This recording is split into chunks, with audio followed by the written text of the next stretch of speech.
디모데후서 2장에 은혜 안에서 강하라고 얘기합니다. 여러분, 다른 것으로 강해지지 마시고 주님의 말씀과 주님의 은혜로 강해지는 여러분 되시기를. 그래서 현장 속에서 세상의 여러 부조리와 악 속에서 믿음의 삶을, 하나님이 원하시는 축복의 삶을 살아간 여러분 되시기를 주 예수 그리스도 이름으로 축원드립니다. 자, 이제 사무엘하 11장으로 들어갔습니다. 사무엘하는 1부는 1장부터 10장, 2부는 11장부터 20장, 3부는 21장부터 24장 전 3부로 구성되어 있다라고 계속 말씀드렸습니다.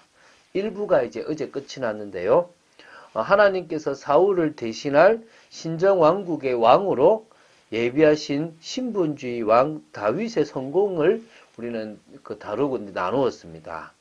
한마디로 사울 왕의 전사 이후, 또 그리고 다윗이 간음하고 살인죄를 범하기 이전 요 사이에 그가 전 이스라엘 왕으로 즉위하는 과정과 또 연이어진 왕국의 기틀을 공고히 하기 위한 정치적이고 종교적이고 법적인 어떤 개혁 및 성공적인 정복 전쟁에 대해서 다루었던 게 1장부터 10장까지입니다. 자, 이제 2부로 들어갑니다. 11장부터 20장까지입니다.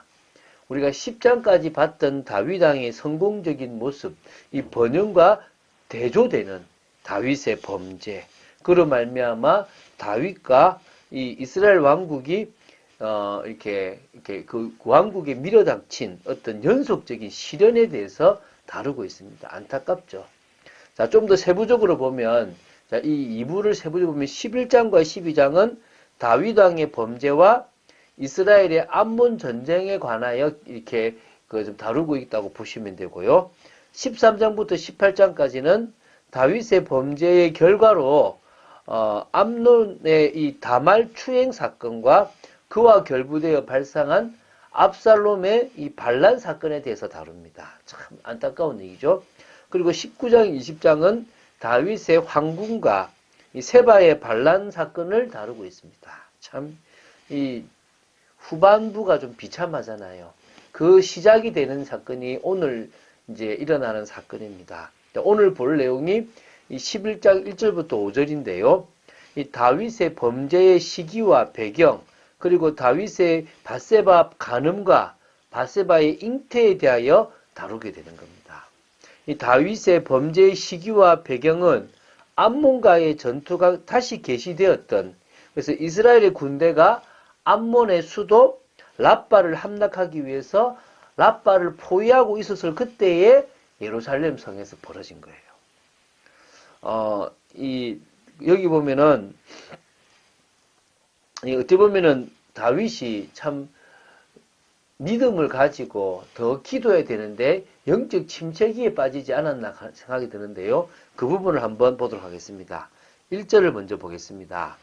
이건 그 해가 돌아와 왕들이 출전할 때가 되었다고 합니다. 이것은 왕상 20장 22절 26절에도 나오는 그런 표현인데요. 일반적으로 추운 겨울과 그리고 수학기인 봄 사이 기간을 지칭하는 건데요. 이 기간은 고대 근동에서 군대가 원정을 떠나기에 적합한 계절로 여겨졌다는 거예요. 이 겨울 우기가 끝나고 날씨가 따뜻해지는 건기가 시작되었기 때문에 이 시기에 출정을 하게 되는 겁니다. 이 다윗이 이스라엘 군대와 함께 출전을 해야 되는데 이제 이 암몬 자손을 멸하기 위해서 가야 되는데 자신은 이제 좀 나태해져서 출전하지 않고 누구를 보냅니까? 요압을 수장으로, 전 군사령관이 요압을 수장으로 해서 이제 보내게 되는 겁니다. 좀 나태해졌고 영적 침체기에 빠졌다라고 보시면 됩니다.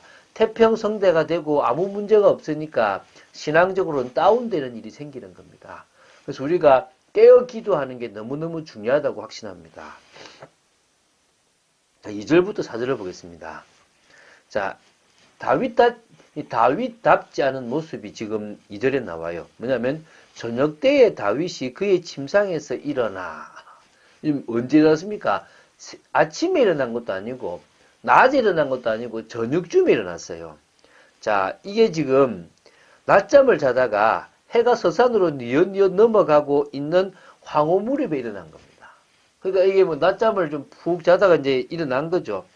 다윗은 어두워지기 시작한 초저녁이 되어서야 침상에서 일어나는, 그러니까 이제 낮에는 좀 피곤하면 자버리는데 푹 자버리는 나태한 생활을 하고 있었던 것입니다. 자, 이때 보면 다윗의 그 왕궁이 이제 성이잖아요. 이 시온산의 고지대에 위치해 있기 때문에 주변에 있는 집들보다 높은 위치에 있었어요. 그래서 그 우리아 보고 집으로 내려가라라고 하거든요. 왕궁에서 내려가라. 높은 데 있었다 이 말이겠죠. 그렇기 때문에 옥상을 거닐면 다윗은 다른 집의 뜰을 쉽게 볼 수 있는 겁니다. 그때 마침 자신의 눈에 목욕을 하고 있는 매우 아리따운 한 여인이 자태가 들어온 거예요. 그의 눈에 그 여인에게 고정되고 딱 말았는데 그 여인이 바로 밧세바예요. 밧세바. 자, 뱀의 말을 들은 하와에게 선악을 알게 하는 나무가 먹음직하고 보암직하고 지혜롭게 할 만큼 탐스럽기도 한 나무로 보였듯이 나태해지고 영적으로 침체된 다윗에게 목욕하는 밧세바는 심히 아름다워서 그 욕정을 제어하기 힘든 상태에 도달해 버린 겁니다. 안타깝죠. 그래서 정욕에 사로잡힌 다윗이 점점 더 적극적으로 이제 죄악의 길로 들어서는데요. 사람을 보내서 누군지 알아보라고 하는 겁니다. 보니까 엘리암의 딸이요 햇사람 우리아의 아내 밧세바였습니다.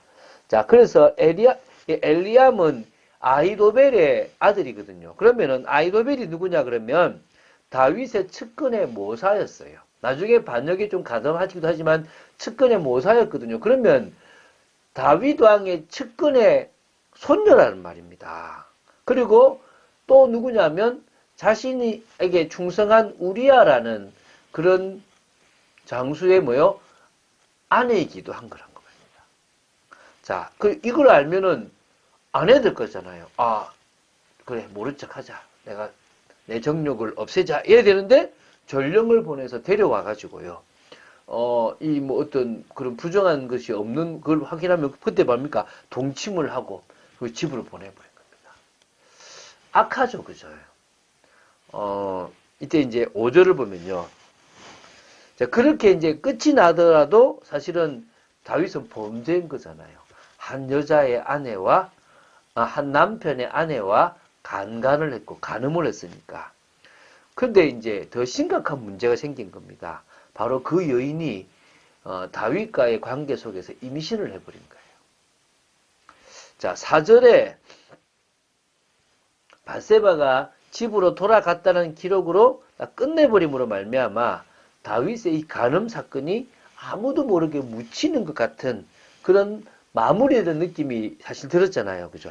근데 결국 밧세바가 임신을 하는 사실이 밝혀지고 이게 새로운 국면에 휩싸여 가지고 이게 지금 이 다윗으로 하여금 근심하게 되는, 갈등하게 되는, 평강을 잃어버린 상태가 돼버린 겁니다. 그럼 4절과 5절 사이에는 어느 정도 기간이 있었다는 거겠죠. 생리가 안 나와야 되니까, 그렇죠. 자, 여기서 다윗이 멈췄어야 되는 겁니다. 하나님 앞에 회개하고 끝을 냈어야 되는데 이것을 또 숨기기 위해서 또 범죄를 하게 됩니다. 이게 안타까운 죄가 되는 거죠. 우리도 잘못을 하지 않는 것이 최고 중요합니다. 그러기 위해서 성령 충만함 받고 그러기 위해서 우리의 모든 주권을 주님께 맡게 됩니다. 저도 그러기 위해서 부단히 노력합니다. 지금도 노력하고 있고요. 그리고 잘못된 일을 하실 경우에는요. 숨기려고 또 다른 잘못을 하기보다는 회개하고 돌아서야 될 줄은 믿습니다. 안 그러면요. 더 큰 문제를 당하게 됩니다. 자, 우리가 이번에 야곱을 보잖아요. 다음 주는 험악한 세월을 보냈던 야곱에 대한 얘기를 하는데 어찌 보면 참 야곱의 인생이 비참한 인생이에요. 얼마나 많은 일들이 야곱에게 있는지 몰라요. 그런데 이 야곱을 하나님이 사랑했어요. 이 야곱을 처음부터 하나님은 이스라엘이라는 축복된 이름, 이 민족이라는 것에 대한 대표로 세워놓은 겁니다. 이 야곱만 모르는 겁니다. 오늘 우리는 우리를 향한 계획을 알고 그것에 맞는 갱신이 필요합니다. 하나님 앞에 서는 것보다 더 중요한 게 없고요.